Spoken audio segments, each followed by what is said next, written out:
Hi everyone, time for the sand challenge.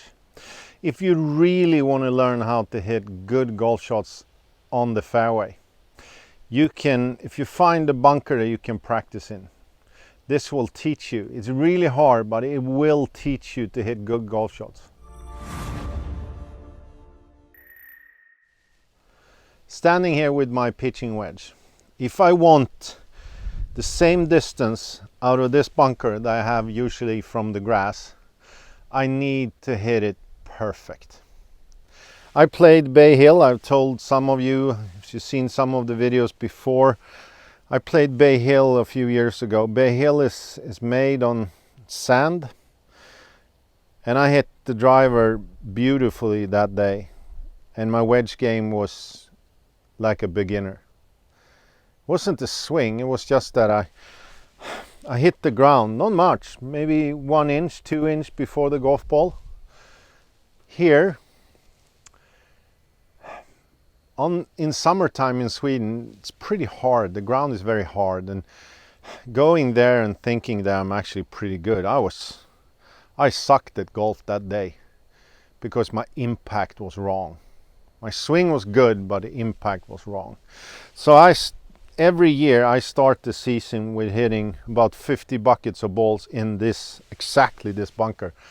And I've done now for 8 years. It's 8 years since I made a fool of myself on Bay Hill, and I don't want that to happen again. Hitting golf balls from the bunker, you'd really need to find the landing at the ball. Why I put the golf balls in a line is because even afterwards I want to see that I did this correctly. Let's hit the first one.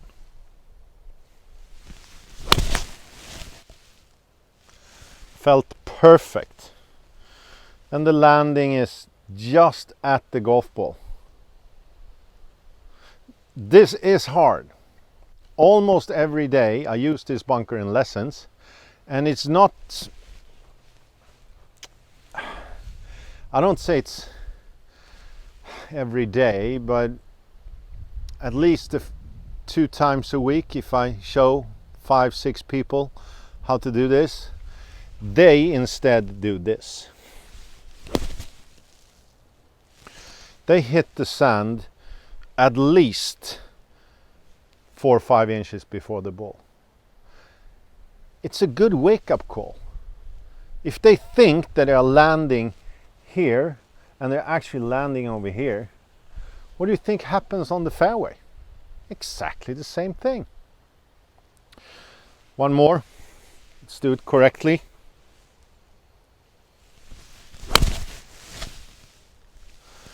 Again, landing exactly at the ball. I want you to do this, and I don't want you to give up. I could feel like a bad instructor when I do this with one of my students, because I know they are going to fail. But if I don't do it like this, I'm not honest. I need to tell them how bad it is. But also, when someone maybe comes back a few weeks later, they actually did their homework. They probably, if they were a 15 handicap from the beginning, they are probably down to maybe 7, 8. Because this is what separates a good golfer from a bad golfer. You can have an awkward swing, but if you have a good impact and you can control where the club is going in relationship to the ball and the ground, you will be actually a great golfer. So making this a mission helped me so much. It's hard. You can try to do it and just go back and until you feel that you can actually hit maybe 5-10 balls in a row with good impact. Sand challenge. Step 4. Now we need to find out how to check this on the golf course.